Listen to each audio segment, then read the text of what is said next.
이길 따라서 설 길을 온 세계에 전하세.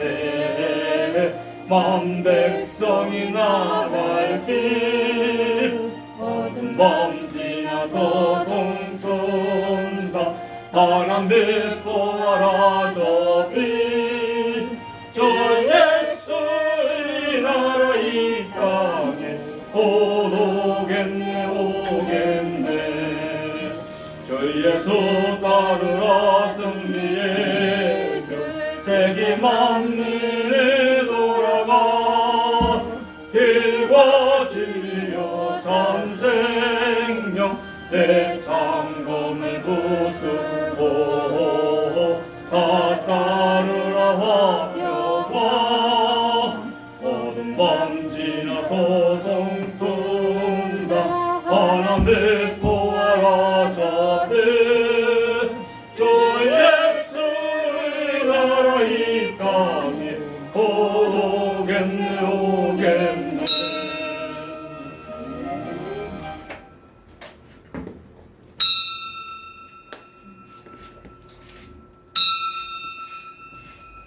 다같이 묵상 기도 드리시고 주일 오후 예배 하나님께 드립니다. 다같이 묵도 드립니다.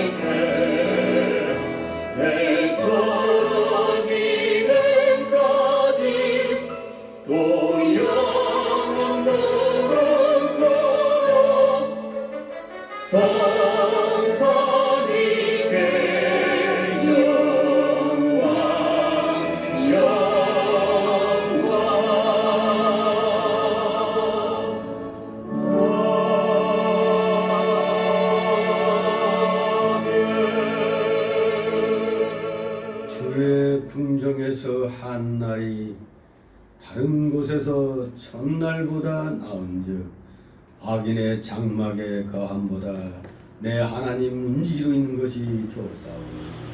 만군의 여호와여 주께 의지하는 자는 복이 있나이다. 아멘. 다시 사도신경으로 신앙 고백드립니다.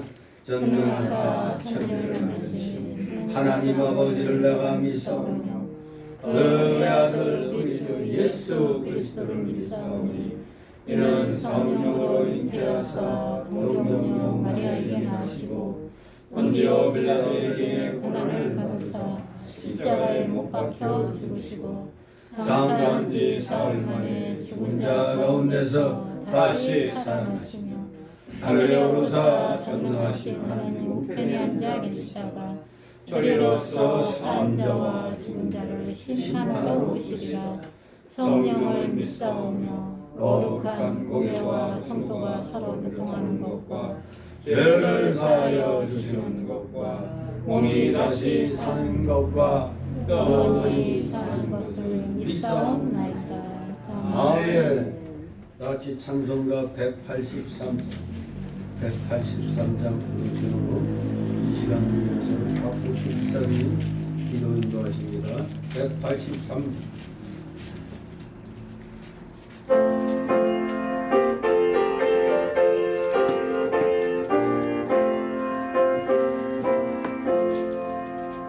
나 속죄함을 받으러 한없는 기쁨을 다 헤아릴 수 없어서 늘 찬송합니다.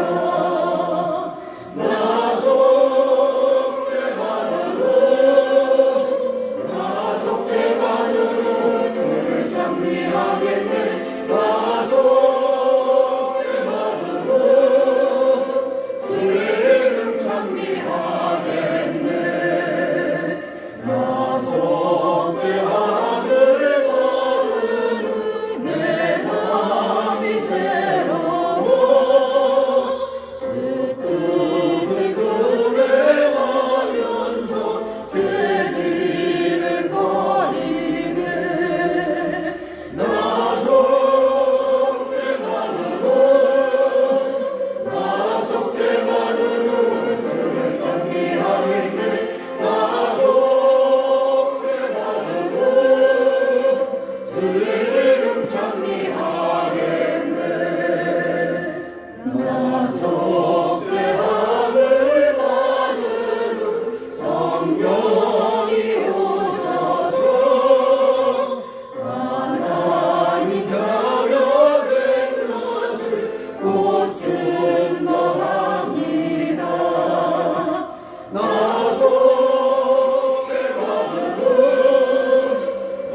속죄받은 옷을 장미하겠네. 나 속죄받은 옷 주의 이름 장미하겠네. 나 속죄함을 받은 후 너의 공로로 내 주의 은혜 이루니 늘 평안합니다. 나 속죄받은 옷을 장미하겠네. 나 속죄받은 옷 주의 이름 장미하겠네.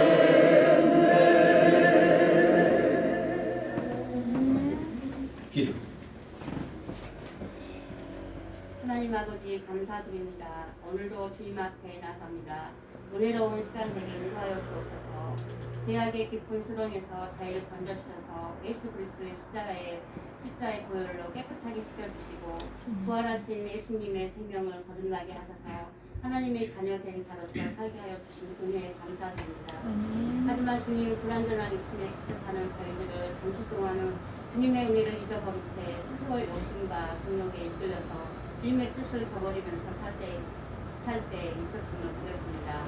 주님, 저희들의 연약함과 제약을 이 시간에 해결하오니 용서하여 주옵소서. 신실하신 은혜로 저희들을 삶을 지탱하시고 인도하여 주시는 믿사옵니다. 이 시간 다시금 눈을 들어서 영원하시고 변함없는 하나님 아버지의 사랑을 바라보게 하시고 예수 그리스도의 이름을 의지하면서 살아가는 모든 성도를 되게 하여 주옵소서. 그러나 하나님 아버지, 마땅히 하나님의 예배할 주일이 여러 가지 한겨울의 상황에 의하여 제대로 지키지 않는 오늘의 현실이 보입니다. 코로나19라는 이유로 또 온라인 예배를 드린다는 이유로 하나님의 예배를 하는 것을 이전보다 소홀히 여기고 때에 따라서는 자신의 생일에도 예배 드리는 방식이나 시간을 선택하는 분위기가 곳곳에서 발견되기도 합니다. 교회에 모이지 않고 가정에서 온라인으로 예배할 때는 일상에 혼잡하는 하나님의 예배하는 것에 부담을 주기도 합니다.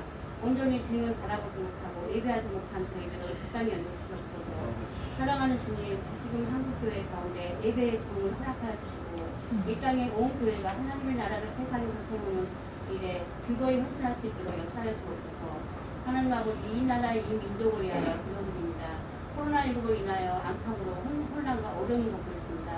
국민들의 마음이 점점 지쳐가고 있으며 여러 가지 제약과 통제로 인하여 이웃 간의 관계도 이전보다 더욱 나타나고 있는 분위기입니다. 아버지, 현재의 어려움을 해결해 주시고 구원해 주시는 분은 오직 주님밖에 없는 줄로 믿습니다. 저희를 불쌍히 여겨주시고 이 땅에 덮어 주시옵소서.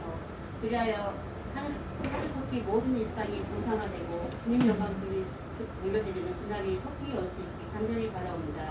살아계신 하나님 말씀을 배운하신 목사님의 은혜까지 강건함을 붙들어 주셔서 말씀 담대하게 선포하게 하셔서 주님께 감사와 영광 돌려오며 이 모든 말씀 예수 그리스도 이름으로 기도드렸나이다.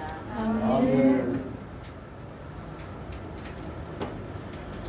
네, 감사합니다. 이 시간 함께 은혜 나눈 말씀 오전에 이어서 민수기 22장 21절에서 41절까지 말씀드립니다. 민수기 22장 21절에서 41절까지의 말씀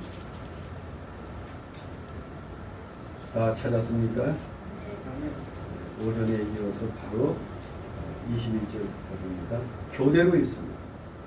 21절 발람이 아침에 일어나서 자기 나귀에 안장을 지우고 모압 귀족들과 함께 행하니 그가 인하여 하나님이 진노하셔서 여호와의 사자가 그를 막으려고 길에 서니라.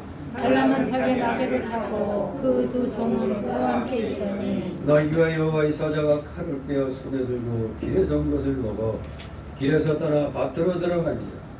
발람이 나귀를 길러 돌이키려고 채찍질하니 여호와의 사자는 포도원 사이 좁은 길에 섰고 좌우에는 담이 있더라. 나귀가 여호와의 사자를 보고 몸을 담에 대고 발람의 발을 그 담에 비비어 상하게 하며 발람이 다시 채찍질하니 여호와의 사자가 더 나가서 좌우로 피할 데 없는 좁은 곳에 선지라. 나귀가 여호와의 사자를 보고 발람이 밑에 엎드리니 발람이 노하여 자기 지팡이로 나귀를 때리는지라. 여호와께서 나귀 입을 여시니 발람에게 이르되 내가 네게 무엇을 하였기에 나를 이같이 세 번을 때리느냐. 발람이 나귀에게 말하되 네가 나를 거역하는 영혼이 내 손에 칼이 있었다면 곧 너를 죽였으리. 나귀가 발람에게 이르되 나는 네가 오늘까지 내 일생에 타는 나귀가 아니냐. 내가 언제든지 내게 이같이 하는 습이 있더냐. 가로되 없었느니라. 네, 여호와께서 발람의 눈을 밝히심에 여호와의 사자가 손에 칼을 빼어들고 길에 선 것을 보고 머리를 숙이고 엎드리니 여호와의 사자가 그에게 이르되 너는 어찌하여 내 날개를 이같이 세 번 때렸느냐. 보라 내 길이 내 앞에 빼앗함으로 내가 너를 막으려고 나왔더니 나귀가 나를 보고 이같이 세 번을 돌이켜 내 앞에서 피하였느니라. 나귀가 만일 돌이켜 나를 피하지 않으셨다면 내가 벌써 너를 죽이고 나귀는 살렸으리라.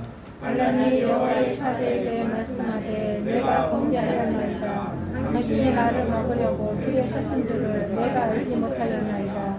당신이 이를 기뻐하지 아니하시며 나는 돌아가겠나이다. 여호와의 사자가 발람에게 그 사람들과 함께 내가 네게 이르는 말만 할지니라. 발람이 발락의 귀족들과 함께 가니라. 발락이 발람의 응답을 듣고 모압 변경의 끝 아르논가에 있는 성읍까지 가서 그를 영접하고 발락이 발람에게 이르되 내가 특별히 보내어 그대를 부르지 아니하였느냐. 내가 어찌 내게 오지 아니하였느냐. 내가 어찌 그대를 높여 존귀케 하지 못하겠느냐. 발람이 발람에게 이르되 내가 오기는 하였으나 무엇을 의미로 말할 수 있으리까. 하나님이 내 입에 주시는 말씀 그것을 말할 뿐입니다. 발람이 발락과 동행하여 기럇 후솥에 이르러서니 발락이 우양을 잡아 발람과 그와 함께한 귀족을 대접하였더라. 같이 41절 아침에 발락이 발람과 함께하고 그를 인도하여 아래 산당에 오르매 발람이 거기서 이스라엘 백성의 집까지 오니라. 아멘. 예. 발람의 기도 두 번째 시간입니다. 오늘 이 21절에서 41절까지 역시 세 소단락으로 나누어서 살펴봅니다. 먼저 첫 번째 단락은 21절 30절로 발람의 어그러진 길과 나귀의 책망입니다.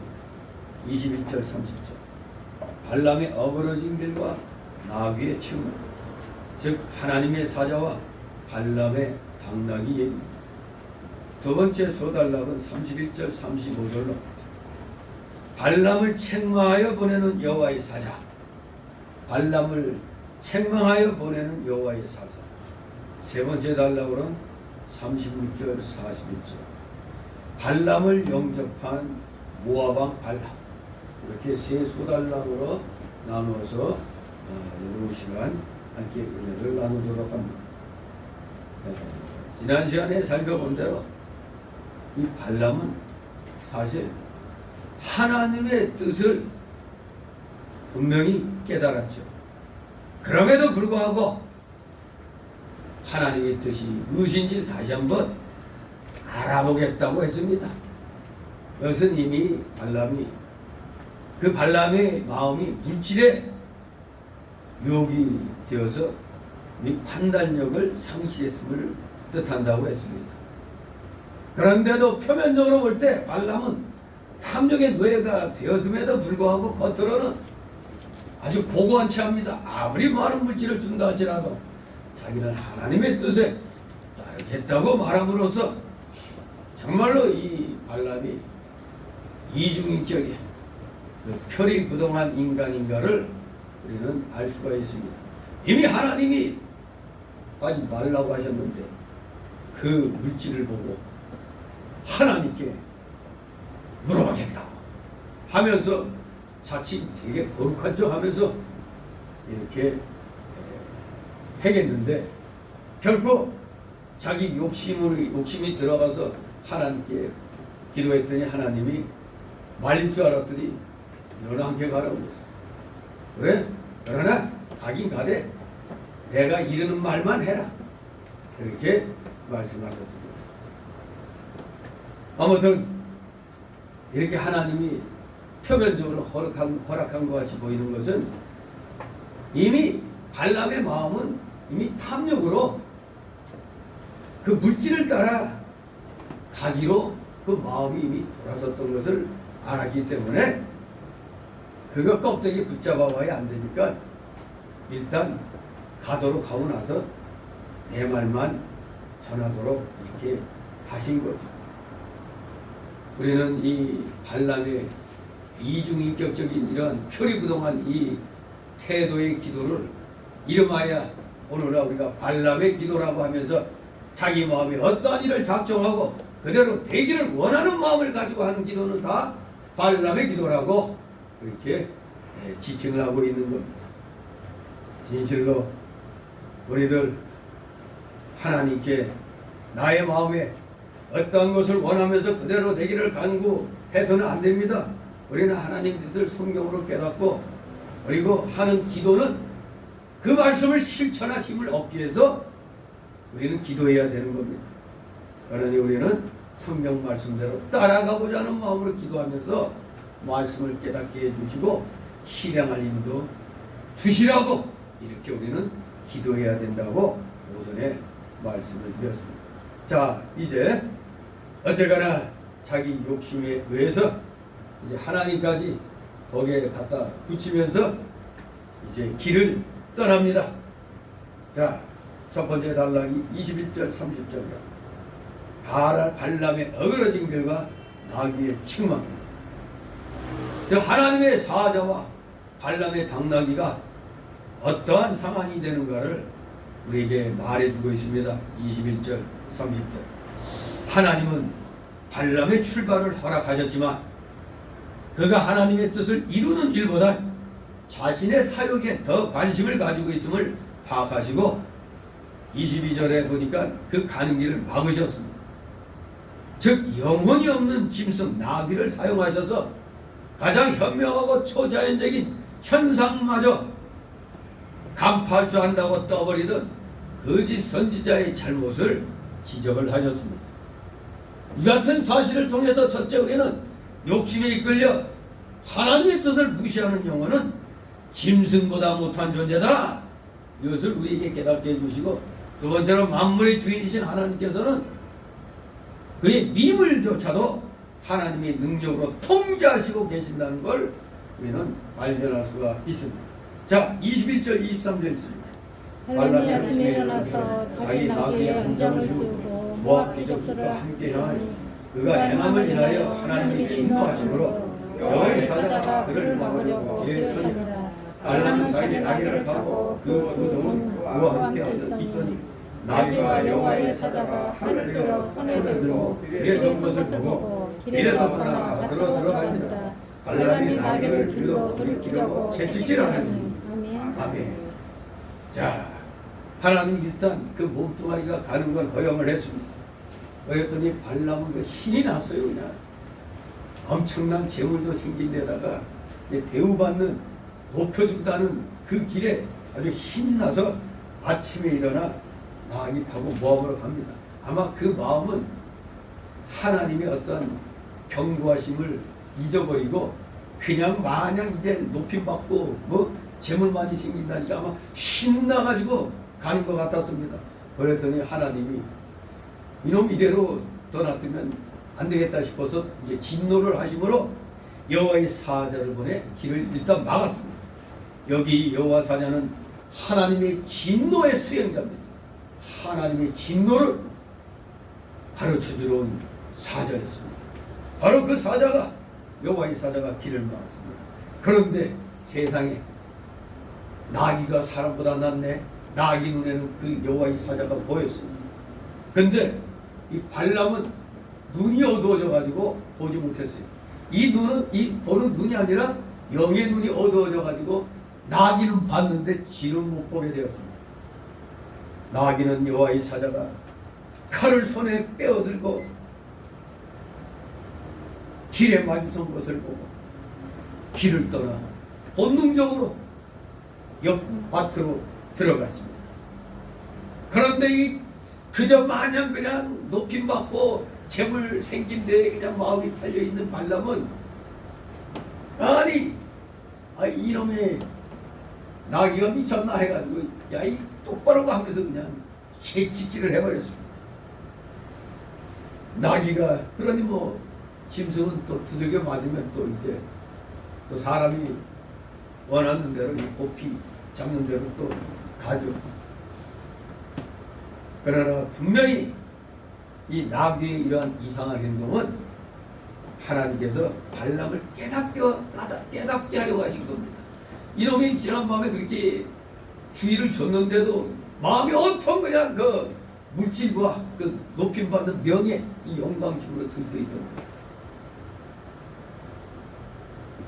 참으로 평소에 없던 일이 일어나면은 이게 무슨 일인가 생각해야 되는데 육신의 욕심에 그냥 입이 다 팔려 있었어요. 이 마음으로 조금이라도 좀 정신이 들었다면 예전엔 나귀가 이러지 않았는데 근본에 나귀가 왜 바른 길로 가지 않고 아니 왜 곁길로 들어갈까?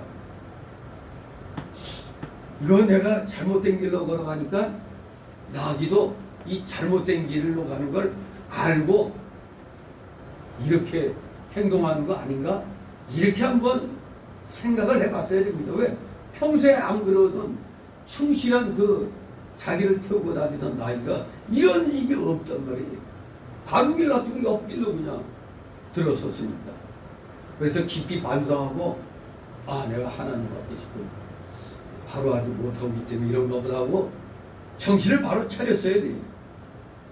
바로 하나님 앞에 바로 서 예로 삼았어야 되는데 이미 발람은 물욕과 명예욕에 눈이 어두워져갖고 도무지 뉘우칠 그러한 마음 상태가 아니었습니다. 그러니까 24절 25절 있습니다. 여호와의 사자는 포도원 사이 좁은 길에 섰고 좌우에는 담이 있더라. 나귀가 여호와의 사자를 보고 몸을 담에 대고 발람의 발을 그 담에 비비어 상하게 발람이 다시 채찍질하니 아멘. 자, 여호와의 사자가 포도원 사이 좁은 길에 딱 버티고 섰습니다. 그런데 그 좌우에는 담이 있으니 빠져나갈 길이 없는 겁니다. 그런데 이 나귀가 여호와의 사자를 보고 두려워해서 이번에는 몸을 담에 대고 그냥 발람의 발을 그 담에 비벼버렸습니다. 그래 마치 우리가 자동차가 옆에 장애물이 있는데 뭐 그냥 이렇게 쭉 가면 옆이 빠바바박 하고 긁히듯이 지금 발람의 다리가 지금 상처를 입게 된 겁니다. 이것도 하나님이 깨닫게 해주시려고 발을 담에 비비게 했던 겁니다. 그런데 나귀는 분명히 여호와의 사자를 보고 이런 행동을 했던 겁니다. 자, 여호와의 사자가 한갓 미물인 나귀의 눈에 보였고 여전히 발람에게는 보이지 않았다는 사실은 매우 아이러니컬한 일입니다. 사실상 구속의 은혜를 받지 못한 모든 인생은 사실 멸망하는 짐승에 불과한 겁니다. 여기 이 발람 나귀는 보고 깨달았는데 이 발람은 물욕과 명예에게 그냥 언뜻 마음이 빼앗겨가지고 미처 지금 하나님의 뜻을 깨닫지 못하고 있었던 겁니다. 여전히 아직도 영의 눈이 뜨이지 않았던 겁니다. 정말로 이 발람이 조금만 생각했더라면 이게 이 녀석이 미쳤나 왜 내 발까지 그냥 담에다 비벼대 버릴까? 이렇게 자기 발이 상처가 났는데도 도무지 근본원리를 깨닫지 못하고 있었어요. 이건 마치 우리가 만약에 로또 복권 당첨됐다 하면은 아마 다른 생각 아마 안 날 거예요. 오직 이거 가지고 뭐 할까? 사람들이 또 이걸 알고 몰려오지 않을까? 좀 달라고? 요 생각으로 온통 취해 있는 거랑 똑같은 입장이 이 발람은 지금 눈앞에 그냥 엄청난 예물까지 받은 데다가 왕이 높은 자리까지 올려주겠다고 한 약속은 그것만 생각하니까 이제 신나서 아무 생각이 안 난 겁니다. 우리 사람의 마음이 다 이런 겁니다. 뭐 하나가 잘 되면 거기에 다 쏙 빠져버려요. 다른 거 생각 안 합니다. 어떻게 자기 발에 상처가 났는데도 왜 이런 일이 일어날까 깨닫지 못했다. 이 사람은 퍼뜩 깨달았어야 돼요. 이스라엘 백성은 복을 받은 백성이라고 하신 하나님의 말씀을 생각해내야 되는데 이거 전혀 생각지 못하고 오직 물질과 명예를 얻을 욕심으로 그저 빨리만 재촉해가지고 빨리만 갈 생각을 하고 냈다 그냥 또 두 번째로 나귀를 때렸습니다. 26조 27조 있습니다. 여호와의 사자가 더 나아가서 좌우가 피할 데 없는 좁은 곳에 선지라 나귀가 여호와의 사자를 보고 발람의 밑에 엎드리니 발람이 놓아여 자기 지팡이로 나귀를 때리는지라. 아멘. 자, 이제 점점 여호와의 사자가 목을 조여옵니다. 더 앞으로 나와가지고 이제 피할 수 없는 그런 좁은 길에 딱 서게 되는 겁니다. 이름하여 진퇴양난이 되어버렸습니다. 그랬더니 이 나귀가 세상에 그 자리에서 납작 엎드려 버렸습니다. 정말로 기이한 일이 일어난 거죠. 이것도 하나님이 발람을 깨닫게 하려고 나귀를 엎드리게 한 겁니다.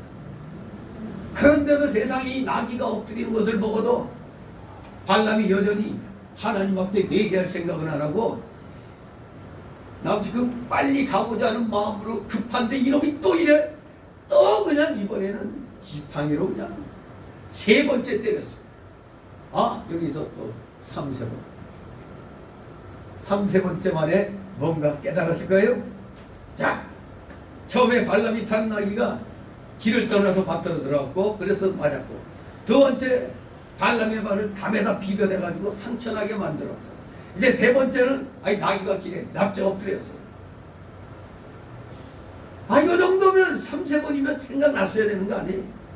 아차 하고 깨달았어야 했습니다.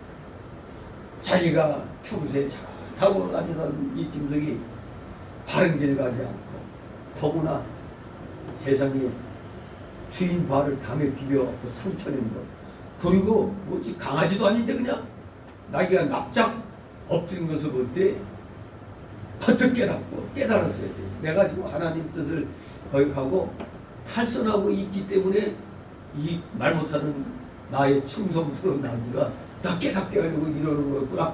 깨달았어야 돼요. 그래서 회개했어야만 하는 것입니다. 그런데 이미 발람은 뭐에 눈이 어두워졌다?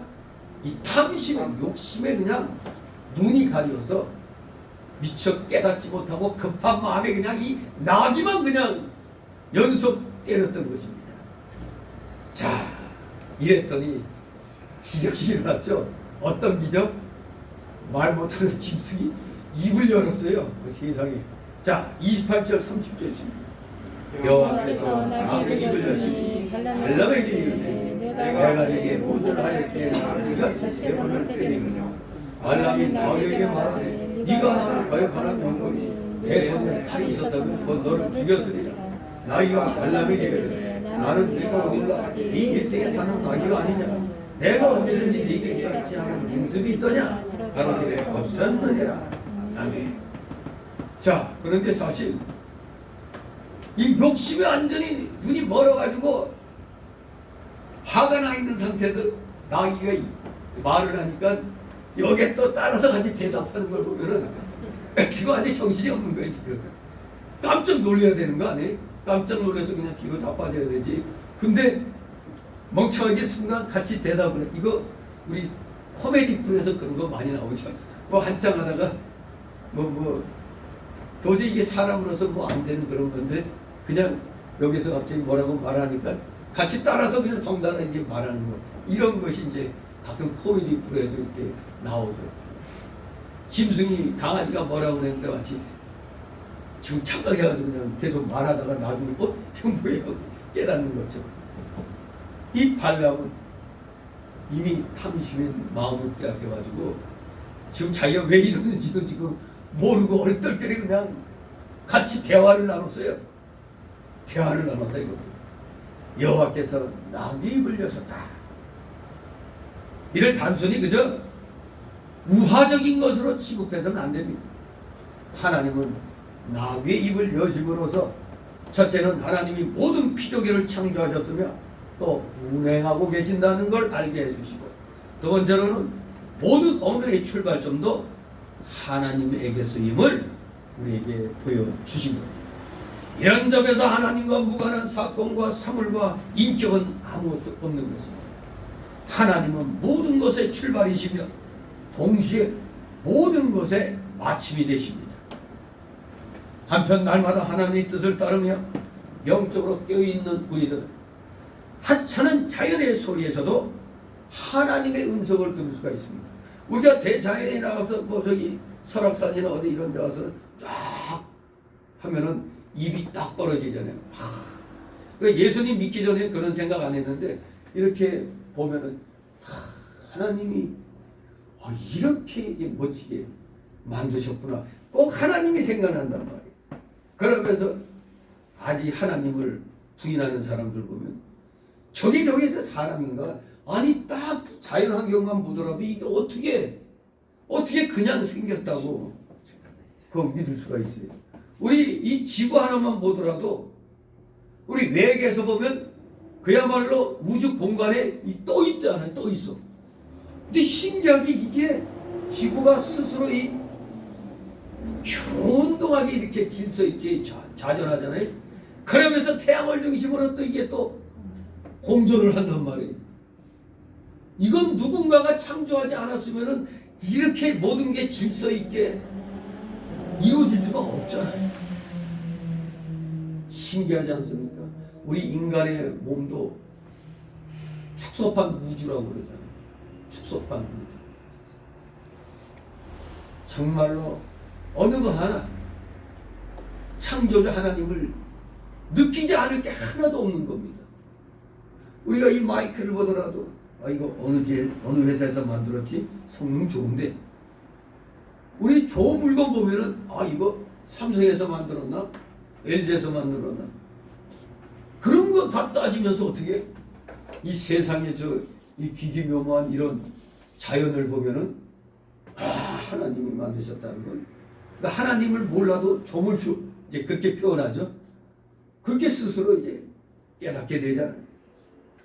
아무튼 오늘 우리들은 뭐 지극히 당연한 소리인데도 마치 그 맹순이하고 맹돌이가 데이트할 때 보름달 보고 달이 참 밝지 그러니까 보름달인가 밝지 뭐 이렇게 그냥 하나만한 소리들 좀 센치 있게 그걸 받아들여갖고 너와 나의 이 사랑 나눔을 하늘이 알고 저렇게 밝혀주시는 거다. 이렇게 좀 시적으로 얘기를 해야지.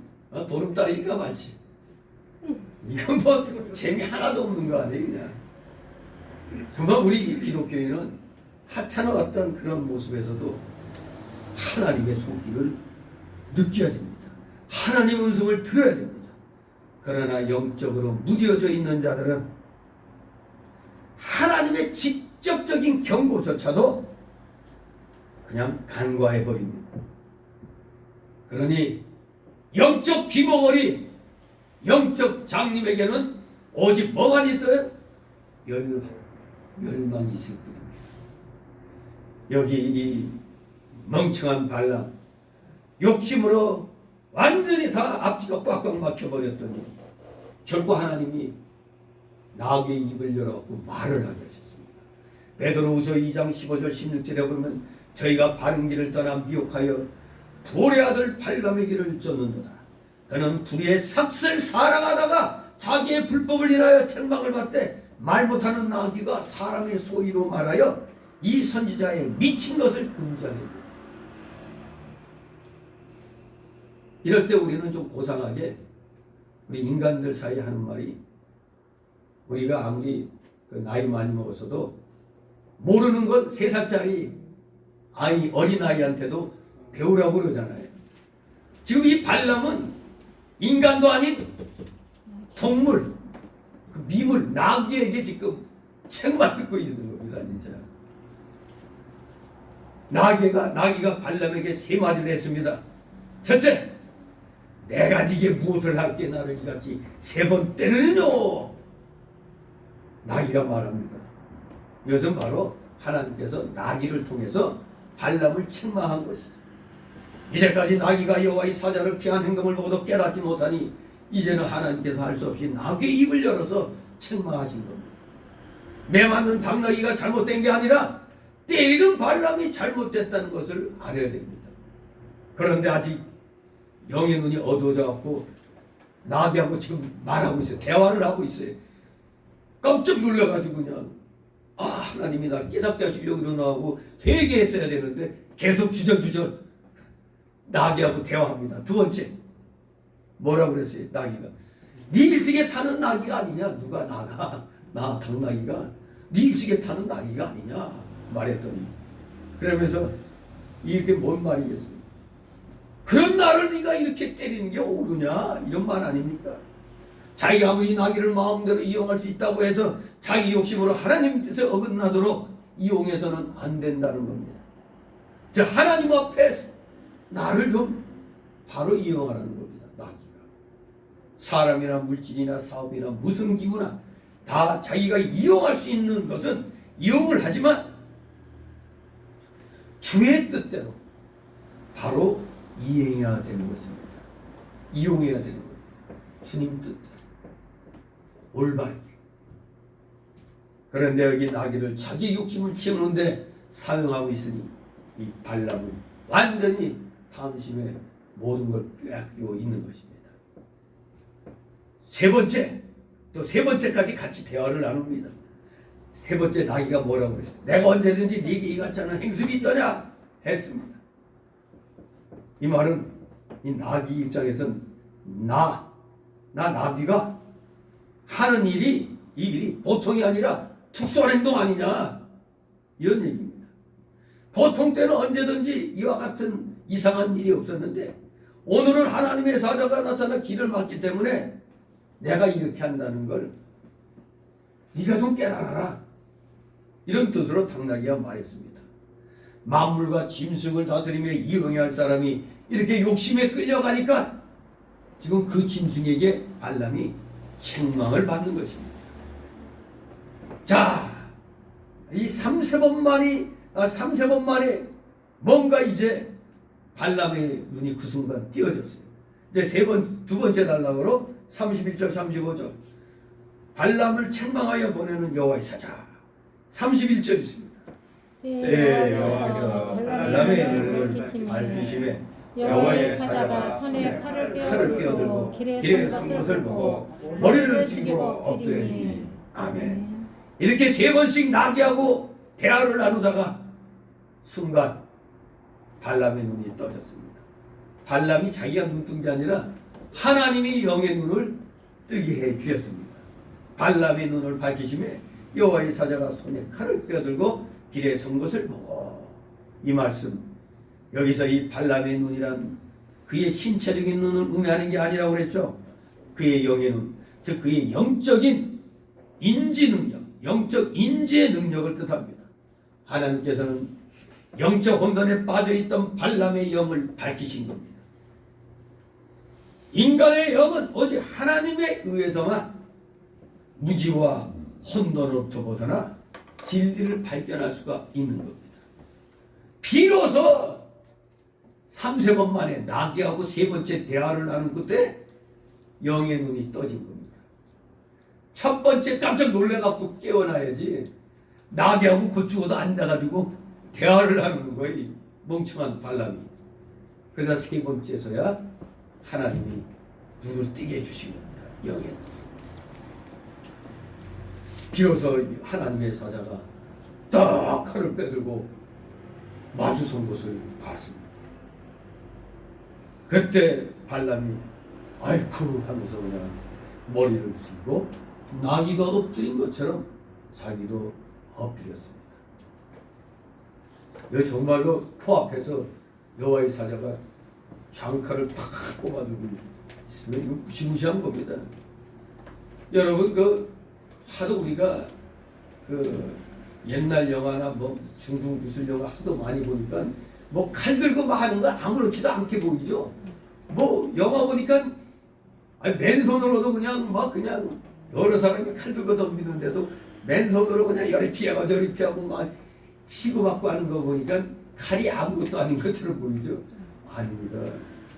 이 상대방이 진짜 칼을 영하는 거라도 들고 있기 위협하면 순간 오금이 저리게 돼 있어요.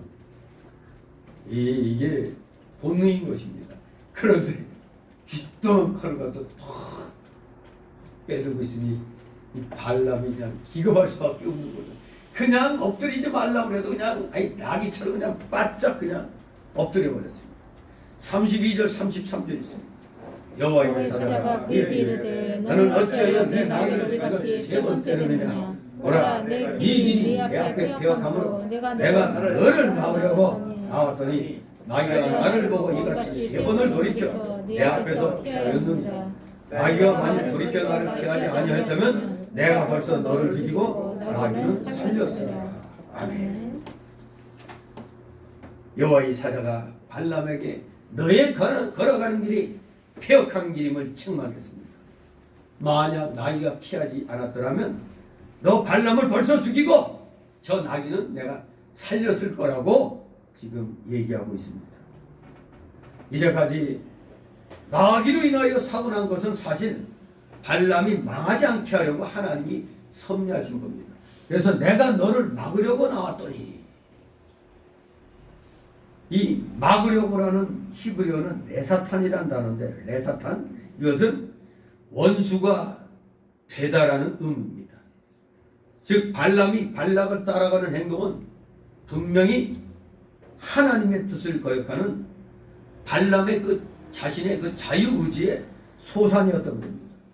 사실 하나님의 뜻에 복종하지 않는 모든 사고와 행위는 다 하나님과 원수라고 했습니다. 네 길이 내 앞에 폐역하니까 네가 나의 원수가 되었기에 내가 그걸 막으려고 나왔다는 겁니다.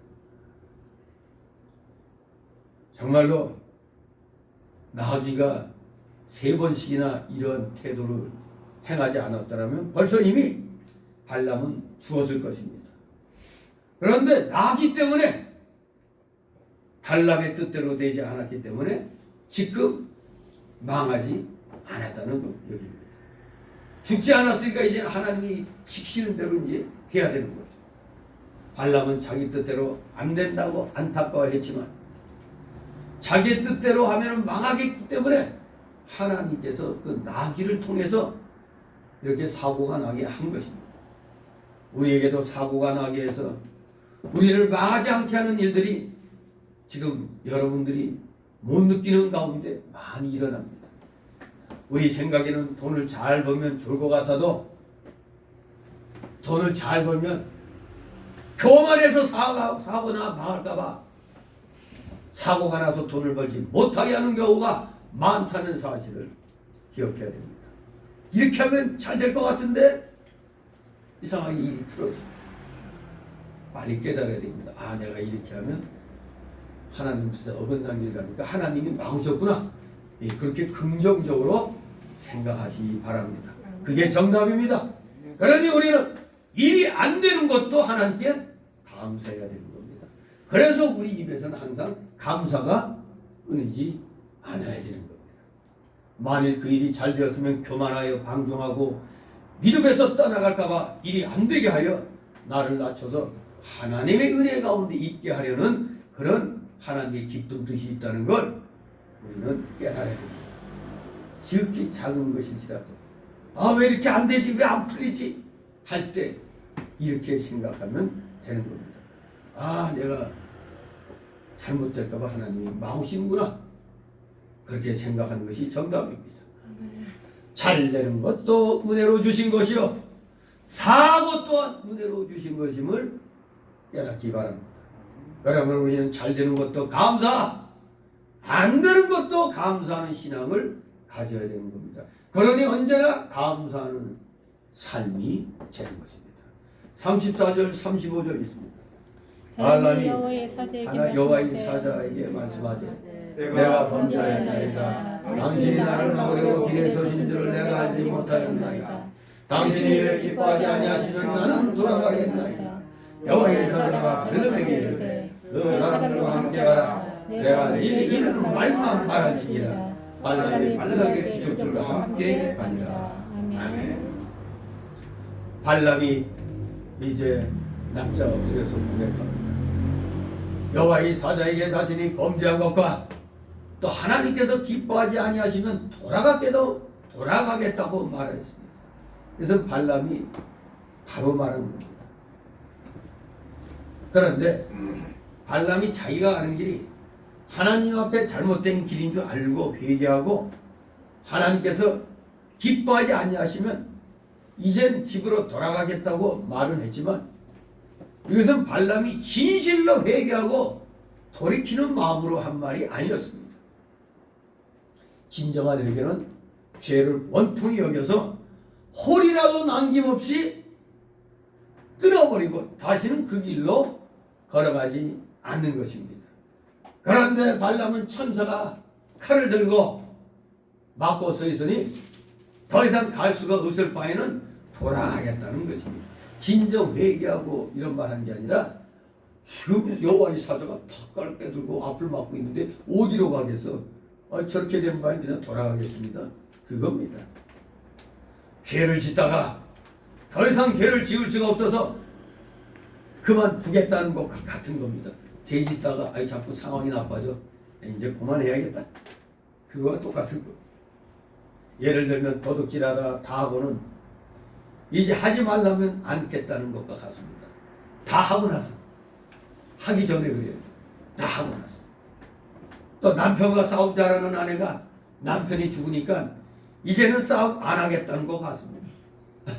죽기 전에 그래야지. 죽고 난 다음에 한번 뭔 소용이 있어요. 이런 사람은 남편이 다시 살아오면 안 싸울 거예요, 싸울 거예요. 또 싸우죠. 또 싸웁니다. 할 수 없어서 회개하는 것은 진정한 회개가 아닙니다. 그러면 여기서 발람이 죄를 깨닫고 진정으로 회개하지 않았는데 왜 계속 가라고 했느냐? 하나님이 요게 궁금하죠. 요걸 알아야 됩니다. 진정으로 회개하지 않았는데 왜 계속 가라고 하셨느냐? 첫째, 발람이 집에 돌아간다고 해도 마음은 어디에 가 있어?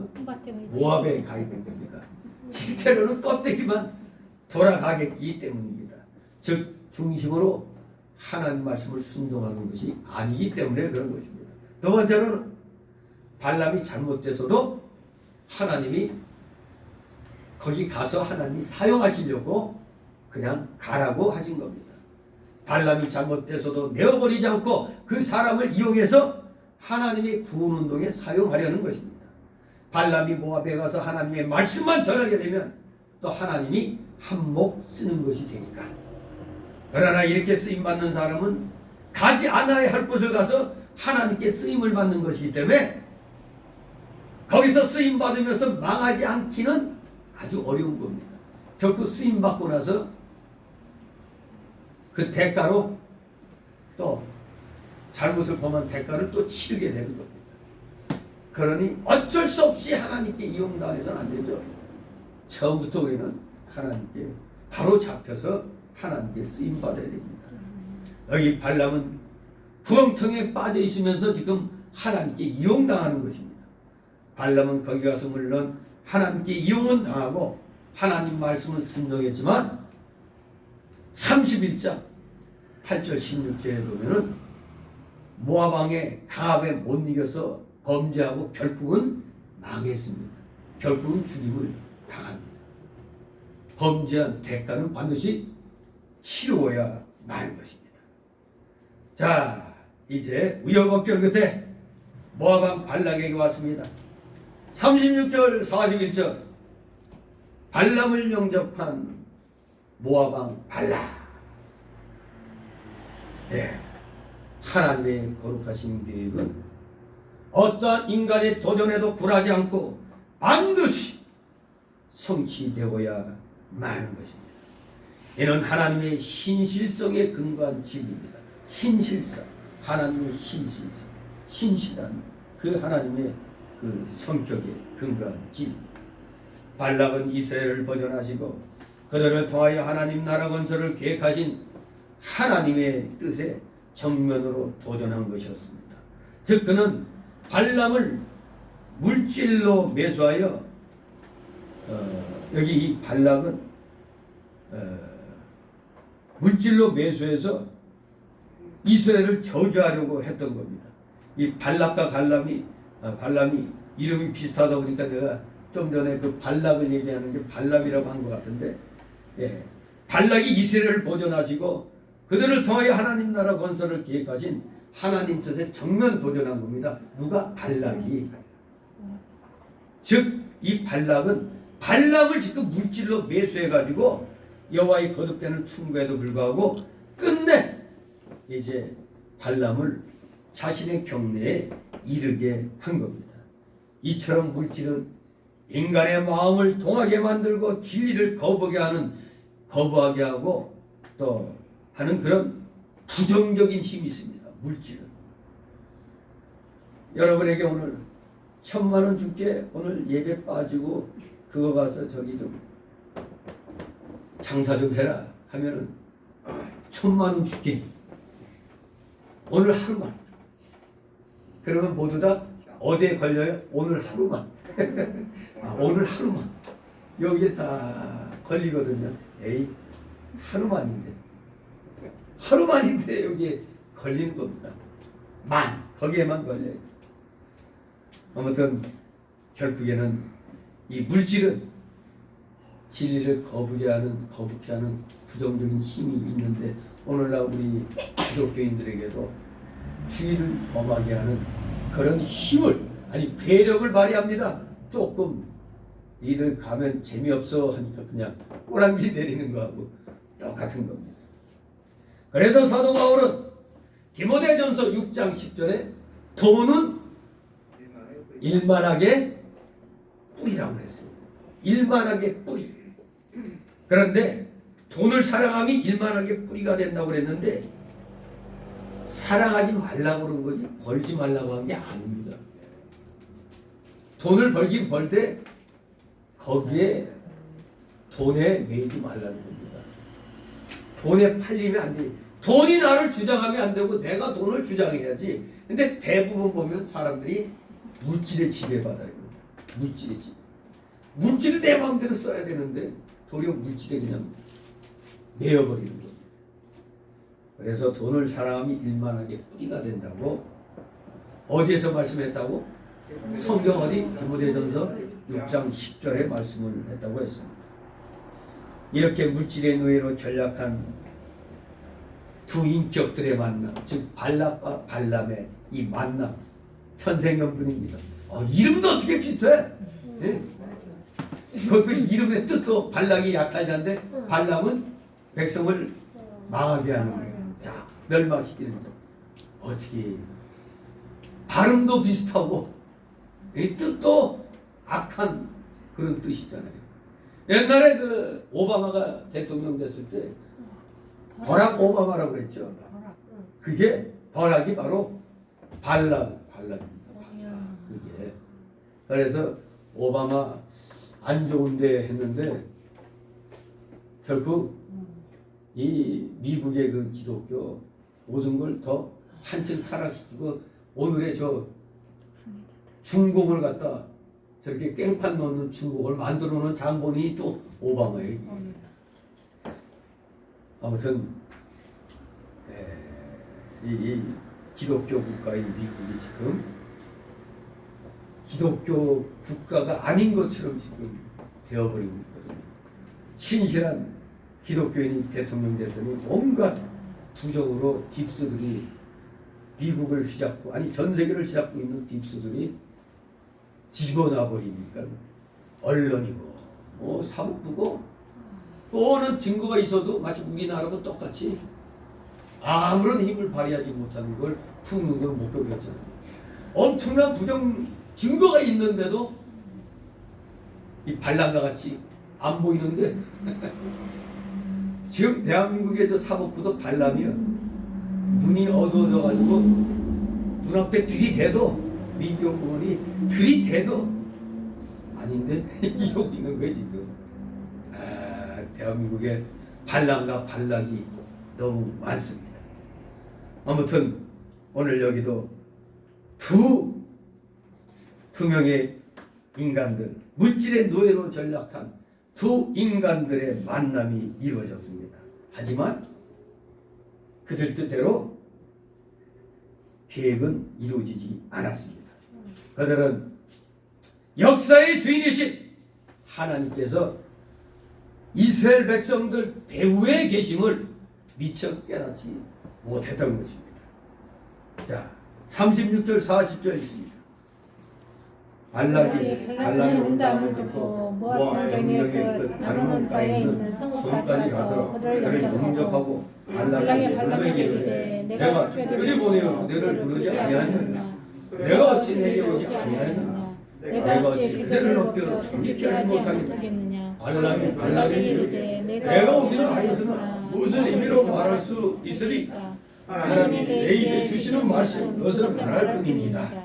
발람이 발락과 항의하여 기럇 수곳에 이르러서는 발락의 위력을 잡아 발람과 그와 함께한 기적을 대접하였더라. 아멘. 네. 발람이 이제 모압에 가까이 가니까 모압 왕이 세상에 아주 식사를 맞이하는 것처럼 그냥 버선발로 그냥 지금 모압급 국경선까지 왕이 국경선 끝까지 나와 영접했어요. 얼마나 고대하던 발람이냐 이겁니다. 이스라엘 백성을 저주할 사람이 왔다 이거예요. 그러니 그냥 모압급 국경선까지 버선발로 지금 뛰어왔습니다. 여기 버선발로 뛰어왔다는 건 없습니다만 그렇게 아주 간절함으로 발람을 영접했다는 얘기입니다. 왜? 발람을 기쁘게 하려고. 내가 너를 이렇게 고대하고 있지 않느냐 이겁니다. 그래서 발람의 마음을 사서 자기의 목적을 이루려는 것이었습니다. 이때 발람은 발락이 자기를 잘 영접해 주니까 대단히 기분이 좋죠. 아니 그냥 우쭐해졌습니다. 일국의 왕이 세상의 국경 끝까지 와갖고 자기를 영접했다니. 이건 엄청난 대접이죠. 엄청난 대접. 한마디로 발락은 자기의 뜻을 이루게 되니 기뻐서 그랬고 발람은 자기 같은 자를 이렇게 맞이해 주니까 기분이 좋았고 그래서 서로 만나 기뻤지만 목적은 각각 달랐습니다. 발락은 발람을 이용해서 이스라엘을 저주하여 망하게 하려는 데 목적이 있었고 발람은 재물도 많이 얻고 또한 하나님 말씀을 그대로 순종하려고 하는데 목적이 있었습니다. 분명히 하나님이 말만 내가 하라는 말만 하라 분명히 이렇게 얘기했잖아요. 발람은 한마디로 돈도 벌고 말씀도 전하겠다. 이게 제가 초두에 말씀드린 신복음주의, 신학적인 용어로 오늘날 신복음주의가 한쪽 발은 세상에 한쪽 발은 하나님께 딱 이러고 있는 거 아닙니까? 이것도 취하고 저것도 취하겠다. 그거 아닙니까? 돈도 벌고 하나님 말씀도 전하는데 이게 얼마나 좋습니까? 꿈 같은 얘기죠. 목사들 보고 돈도 잘 벌게 하고 전도도 잘 내게 해주겠다 이겁니다. 한마디로 같은 침상에서 다른 꿈 꾸는 겁니다. 사자성어로 뭐라고요? 동상이몽이라고 얘기하죠. 같은 길을 걸어가면서도 생각은 서로 달랐습니다. 41절입니다. 아침에 발락이 발람과 함께하고 그를 인도하여 바알의 산당에 오르매 바알이 발람을 거기서 이스라엘 백성의 진까지 보니라. 아멘. 이제 아침에 모압 왕이 발람을 인도하여 자기가 섬기는 바알 신당으로 바알 산당으로 발람을 데려와서 제사를 드리려 했습니다. 여기서 발람은 많은 돈을 받고 따라갔기 때문에 그 우상의 제단에 참여하지 않을 수가 없었습니다. 돈 많이 받고 따라갔으니까. 한마디로 이 발람의 기도와 모압 왕 발락은 망하는 길입니다. 발람의 기도와 이 발락의 길은 망하는 것입니다. 하나님께 기도해보고 하나님께서 가라고 해서 갔고, 가다가 중간에서도 천사가 가라고 해서 갔지만 그 길은 하나님 앞에 폐역한 길이었습니다. 모압 왕 발람의 길과 복술자 발람의 길, 그 종국은 망하는 길이었다. 발람이 모압에 가서 이스라엘 백성을 저주하지 않고 말씀만 증거하려고 했지만 이제 발람에게 여러 가지 큰 시험이 많이 오게 됩니다. 그렇기 때문에 오늘날 우리는 이런 발람의 기도하지 말고 이 발람의 이 길을 걸어가면 아니 되는 겁니다. 그저 성경 말씀대로 해야지 내 뜻대로 하면서 이루어지게 해달라고 하면 안 됩니다. 하나님의 뜻대로 모든 것이 이루어지도록, 예수님의 겟세마네 동산의 기도처럼 내 뜻대로 하지 마옵시고 아버지의 원대로 하옵소서 하는 이런 기도를 해야지, 그저 욕심에 이끌리는 기도들은 하나같이 무슨 기도라고? 발람의 기도. 그래서 그 길을 따라가는 게 발람의 길입니다. 모압 왕 발락의 길 또한 망하는 길이 되는 겁니다. 감히 하나님 백성을 대적했다는 것은 망하기로 작정된 그런 길입니다. 그 산당에 올라서 발람이 내려다보니 이스라엘 백성의 징크까지 쫙 보였습니다. 발락은 발람으로 하여금 저 징크까지 보이는 저 이스라엘을 보면서 저주하도록 하기 위해서 지금 이 산당으로 인도한 겁니다. 아주 치밀하게 계획한 거죠. 왜? 여기 머리부터 저 끝까지 다 보는 데서야 전체를 다 저주하는데 이 중간만 보이면 안 되잖아요.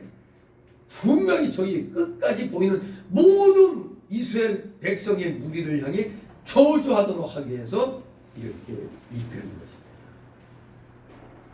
물건을 많이, 물질을 많이 주는 만큼 발락 왕으로서는 최단의 성과를 얻으려고 한 거고, 발람은 물질도 얻고 그러면서 그 와중에 그저 하나님 말만 전하면 됐지 하는 요 생각으로 지금 그대로 같이 발락과 함께 요 길을 따라갔습니다. 그러나 그 뒤에 일어나는 일들은 결국에는 둘 다 많은 길이 된다는 걸 우리에게 시사해 주고 있습니다. 그러니 처음부터 우리는 똑바로 해야 됩니다. 처음부터 이게 하나님이 지시하신 뜻이고 가라는 길이냐 아니냐를 처음부터 알아야지 덮어놓고 그냥 괜찮아 이렇게 하는데 속으면 안 됩니다. 오늘날 많은 목회자들이 처음부터 제대로 가르치지 않고 그냥 소위 흐르는 말로 대세 흐름을 따라가라. 기독교는 대세 따라가는 게 아니죠. 우리는 오직 하나님 말씀만을 따라가야 됩니다. 처음부터 바로 해야 된다 이겁니다.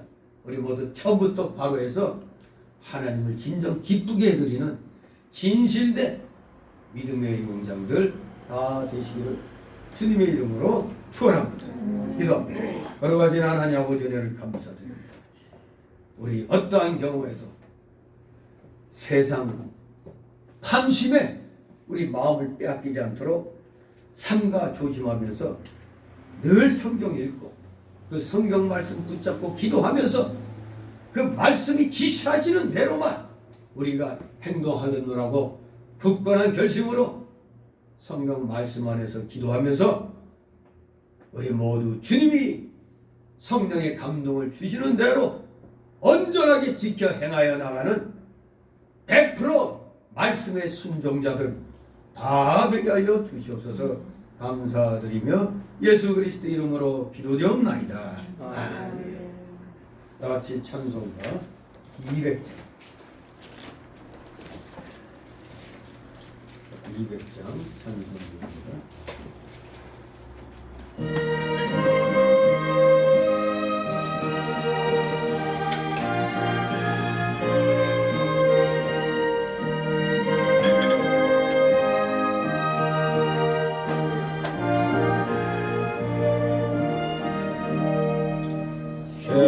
예수로 이룬 생물 참 깊고 넓도다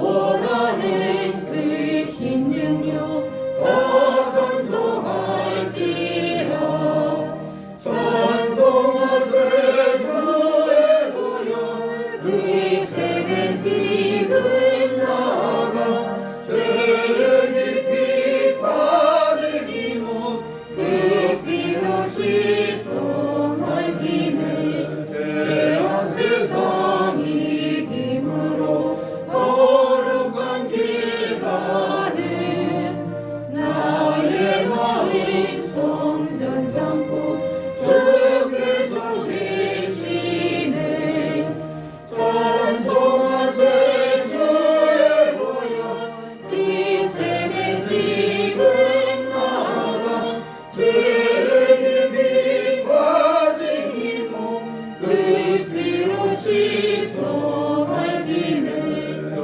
예수를 깊이 아는 놀라운 그 은혜 하늘나라 즐거움이 매일 새롭도다 찬송하세 주의 보혈 이 셈에 지금 나아가 죄의 깊이 빠진 이몸 그 피로 씻어 밝히네.